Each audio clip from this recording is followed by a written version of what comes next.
डॉक्टरांनी सांगितल्यानंतर फिरायला जाणं किती योग्य आहे सांगा. मुळात डॉक्टरांनी फिरायला जा म्हणून सांगायची वेळच कशाला आणायची असं मी म्हणते. आणि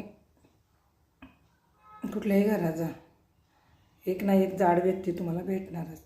4-4 असतातच, पण जाड्या झालेल्या असतात. खा प्या मजा करा, पिझ्झा खा, लोणी डोसा खा, अमुक खा तमुक खा, बाहेरचं खा, त्यातल्या त्यात घरातलं तर खावं. जरी केमिकलचा वापर होत असला तरी मिठानं वगैरे धुवून योग्य ती काळजी घेऊन. पण रोडवरचे त्याच तेलात तळलेले पदार्थ आपण खातो आणि आपल्या आरोग्याचे 12 वाजवून घेतो. तर असं पण सांगायचा हेतू आहे की सांभाळा स्वतःला. आरोग्य ढासळणं म्हणजे परावलंबित्व, आरोग्य ढासळणं म्हणजे आर्थिक नुकसान, आरोग्य ढासळणं म्हणजे घरच्यांचा छळ करणं, आणि आरोग्य ढासळणं म्हणजे चैन आहे. जर तुम्हाला ॲक्सिडेंटली काय झालं आणि तुमचं आरोग्य गेलं तर ठीक आहे, पण जाणून बुजून कंटाळा करून काहीतरी बाहेरचं खाऊन किंवा खूप आळशीपणा करून आणि फक्त तेवढं पॉशमध्ये राहायचं, चांगला सेंट मारायचा, हिंडायचं फिरायचं, एवढंच तुमचं लाईफ असेल तर तुम्ही विसरून जा की तुमचा जन्म कशासाठी झाला आहे. कारण हे करताय म्हणजेच तुम्ही विसरूनच गेलाय की मी जन्माला कशाला आणि माझा एक उद्देश काय. तर सांगण्यामागचा हेतू आहे की आज आजारपण बघितलं, घरोघरी लोक बघितली तर बऱ्याच ठिकाणी डायबेटीस फिक्सच झाला आहे. जवळजवळ त्यानं प्रत्येक घरात प्रवेश केला आहे. आणि बीपीची गोळी आणि की बऱ्याच ठिकाणी जाड बायका दिसतात, बटाट्यासारख्या गोल झालेल्या. काय नाही, फक्त एखाद्या लग्नात समारंभात 4 चौघात गेलं तर छान नटून जायचं, एवढंच त्यांना कळतं. पुरुष पण आहेत बरं का, बायकाच असं नाही. आणि उठताना हात टेकून उठायचं, गुडघ्यावर हात ठेवून उठायचं, पट दिशी उठता आलं पाहिजे. वय किती पण होऊ दे, चप्पळता पाहिजे. तर चला आपण या गोष्टीबद्दल छान असे एका व्यक्तिमत्वाविषयी थोडंसं बोलणार आहोत. थोडंसं, जास्त नाही, तुम्हाला आवडेल, रुचेल, पचेल एवढंच. चला तर मग. अलीकडे ना सोशल मीडियावरती प्रचंड मला आवडलेली अशी बाब आहे, किंवा व्हिडिओ म्हणा, शॉर्ट्स म्हणा, किंवा फेसबुकवर त्यांचे व्हिडिओ बघून खूप प्रेरणा मिळाली. ती व्यक्ती म्हणजे मिलिंद सोमन सर. 59 वर्षाचं वय आणि प्रचंड मेहनत घेण्याची क्षमता. मुंबई ते गोवा रनिंग, सायकलिंग, आणि दुसरी गोष्ट म्हणजे सोबत त्यांची आई. आता ते 59 वर्षाचे आहेत, तर विचार करा त्यांच्या आई किती वर्षाच्या असतील. तर असे आदर्श व्यक्तिमत्व असतात ना, त्यांच्याकडून खूप काही शिकण्यासारखं असतं. आता तुम्ही देखील बघितलं असेल की ते रस्त्याच्या कडेने पावसातून धावताना दिसतात आपल्याला, हळूहळू धावत होते. पण त्यांनी 4 दिवसात मुंबई ते गोवा हे अंतर पार केलं. आणि लोकांची वाहवा तर मिळवलीच, परंतु लोकांना त्यांनी असा संदेश दिला की तुमचं वय काय मॅटर करत नाही, तुम्ही तुमच्या शरीराला कसं सांभाळून ठेवले त्याच्यावर त्याचे आउटपुट राहतं. म्हणजे शरीरानं ठरवायचं. मग आता जर माझा तू लाड नाही केलास तर मी पण तुझा लाड करणार नाही, मी पण तुझी सोबत सोडून देणार. मग शरीर आरोग्याशी रिलेटेड असतं. शरीर जेव्हा आरोग्याचे प्रश्न निर्माण करतं तेव्हा त्याला जबाबदार कोण आपणच असतो, दुसरं कोण नसतं, बरोबर. सकाळी जेव्हा मी शाळेला निघालेले असते ना, तेव्हा म्हणजे ज्यावेळी सकाळची शाळा असेल तेव्हा काय होतं, भरपूर पुरुष स्त्रिया रस्त्याने चालताना दिसतात. आता ते नुसते चालत नसतात, त्यांच्या गप्पा टप्पा सगळं आरामशीर चाललेलं असतं. चालायचं म्हणजे घरातल्यांना न सांगता बाहेर जाऊन टाईमपास करायचा, बाकी हेतू काय नसतो. आणि डॉक्टर अगदी काठीच घेऊन मागं लागले म्हणून ते चालायला येतात. जर ते सिरियस असते तर ते कसे चालले असते सांगते, 1 मिनिट. डॉक्टरांनी सांगितले म्हणून चालायचं, जीवावर आल्यासारखं चालायचं.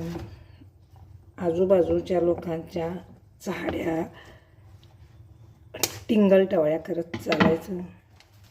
चालायचं तर दमदार चाललेला पाहिजे. एनर्जी पाहिजे, एनर्जी. दुसऱ्यांना वाटलं पाहिजे आपण पण व्यायाम केला पाहिजे. जसं मिलिंद सोमण सरांनी लोकांना प्रेरणा दिली की व्यायाम काय गोष्ट आहे आणि ती मला वयाच्या 59व्या वर्षी कशी एनर्जी देते आणि मी कसा दिसतो. बायकांना तर मी असं सांगेन की जरा 50 नंतर आरशात बघा, समोर उभे राहा. तुमचे हे कुठं सॅगिंग झाले का बघा, मान तुमची सरळ आहे का बघा, डोकं तुमचं असं तर असं होते का, मान वरचेवर आखडते का, पोटाचा घेर सुटला आहे का, चेहऱ्याचं सगळे इकडं इकडं सगळे रिंकल झालेत का बघा. हो, अक्षरशः सांगायचं म्हणजे दुसऱ्यांची टिंगल करणे हा विषय नाही. तर 2 बायका मी अशा बघते रोज येता जाता की त्यांना डॉक्टरनी सांगितले तुम्ही चालाल तर जगाल, जसं की वाचाल तर वाचाल, तसंच चालाल तर जगाल. तर ह्या बायका लुटू चालताना मला नेहमी दिसतात. ह्या अशा जाड्या झालेत. रस्त्यानं जाताना असं वाटतं की 2 बटाटे चालत निघाले. निवांत रमतगमत चालत जाण्याचं त्यांचं काम सुरू असतं. आणि विशेष गोष्ट म्हणजे माणसानं वजन कमी करायला नंतर जाण्यापेक्षा अगोदर वजन वाढलं आहे हे लक्षात घेतल्यानंतरच चालायचं. आता मी तर म्हणते चालायचं कशाला, फळा की जरासं वेगानं. आणि तुम्ही काय करता, एकदम गोल मटोल बटाटा झाल्यानंतर चालायला जाता तेव्हा तुम्हाला चालणं पण जमत नसतं, कारण गुडघे दुखत असतात. पळायची तर गोष्ट सोडून द्या. आता हे मी सगळं तुमच्यासाठी का सांगते, ह्या सगळ्या गोष्टी मला फॉलो करायला आवडतात आणि मी करते देखील. आणि स्वतःची फिगर मेंटेन करायला मला खूप आवडतं. आणि जेव्हा मला कोणी विचारतं तेव्हा मी सांगते करा व्यायाम, काय बिघडलं. आपण पण छान दिसतो, फिगर पण लोकांना आवडते. आणि आपल्याकडून एक सामाजिक असं काम होतं की लोकांना आपण आरोग्याचा संदेश पोचवतो. कुठं जायचं आहे बाहेर, कुठंच नाही, चाला, रनिंग करा, हळूहळू रनिंग करा. चालण्यापेक्षा पण रनिंग छान असतं. रनिंगनं जास्त एनर्जी आपली लागते किंवा आपली एनर्जी वाढते. आणि सायकल चालवा, शक्य असेल तर जिमला जा. जिमपेक्षा बेस्ट रनिंग आणि घरी 20 मिनटाचा व्यायाम करणे. तर हे सगळं सांगणं झालं ते म्हणजे मिलिंद सोमण सरांचे व्हिडिओ बघितल्यानंतर. आणि खूप लोकांनी छान छान कमेंट्स केल्या. लोकांना त्यांनी पण जाता जाता संदेश दिला कसा व्यायाम करायचा आणि का रनिंग करायचं असतं. जगायचं तर शेवटपर्यंत मस्त जगा की, कणत की गाणं म्हणत असं आहे ना. मग का कणत जगायचं. कामं रोजच असतात राव. ज्या दिवशी तुम्ही अंथरुणाला पडाल त्या दिवशी तुमची कामं कोण करणार आहे सांगा मला. मग आपण आहे तर दुनिया आहे, चलो हम है तो दुनिया आहे असं म्हणून जगायचं. प्रत्येक गोष्टीचा आनंद घ्यायचा. आतून बाहेरून हेल्दी राहायचं. आतून म्हणजे मानसिकदृष्ट्या आणि शारीरिकदृष्ट्या. जर तुमचं मन प्रसन्न असेल तर शरीर चांगलं राहतं. आणि शरीर चांगलं आहे तोपर्यंतच उठा, व्यायामाला लागा. आणि तुम्हाला आवड असेल ना 100पैकी 100 गुण. आणि आवड नसेल ना तर निर्माण करा, तुमचे देखील गुण वाढतील. तर चला, माझ्या मनात जे होतं ते तुम्हाला सांगितलं.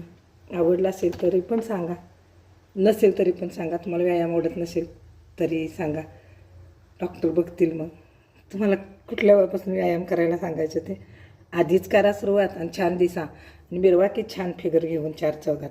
बिघडलं कुठं, कोण तुमचे कपडे बघते, कोण तुम्ही काय घातले, दागिने वगैरे बघते. तुमची हेल्थ बघतात लोक, तुमच्या चेहऱ्यावरची प्रसन्नता बघतात. जाऊ द्या, आता बस झालं. तर चला, पूर्ण व्हिडिओ बघा आणि सांगा मी सांगितलेलं पटलं का ते. हां.